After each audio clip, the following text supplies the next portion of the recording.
இப்போ போனவங்களே கேட்டாங்க, என்ன பண்ணீங்க சபரி, இவ்வளோ நாள் நீங்க உள்ள இருக்கீங்க, ஃபைனல் வரைக்கும்லாம் வந்திருக்கீங்க அப்படின்னு. உங்களுக்கு அது பார்க்கும்போது அவர் அப்படியே தான் இருக்காரா இல்லை ஏதாவது சேஞ்ச் பண்ணியிருக்காரா? இல்லை, அவர் கோவப்பட்டது தான் ஃபர்ஸ்ட் டைம் பார்க்குறேன். பிக் பாஸ்குள்ளே தான் போய் அந்த கார்டாஸ்க்கு. ஆமாம். ஸோ அந்த அளவுக்கு மனுஷன் கோவப்பட்டது நான் இது வரைக்கும் பார்த்ததே இல்லை. எப்போவுமே ஜாலியாக கலகலன்னு இருப்பாருங்க ஷூட்டிங் செட்லலாம். நாம் அந்த சங்கமம் எல்லாம் பண்ணும்போது இல் பி வெரி ஜோவியல் பர்சன். எல்லாரையும் சிரிக்க வைக்கிறது, எல்லாரையும் கேலி பண்ணுறது, லைட்மேன்லேருந்து பிடிச்சி அந்த சர்வ் பண்ணுறாங்கல்ல ப்ரொடக்ஷனில், அவங்க வரைக்கும் எல்லாருக்கூடையும் ஜாலியாக பேசுவாப்பில்ல.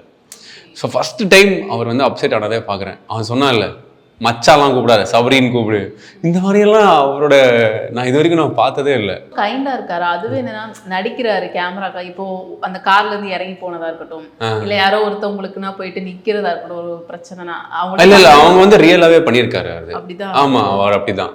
ஏதாவது பிரச்சனை வந்துச்சுன்னா அவர் முன்னாடி வந்து நிற்பாரு. நீ பேசணும், பேசு, என்ன பிரச்சனை.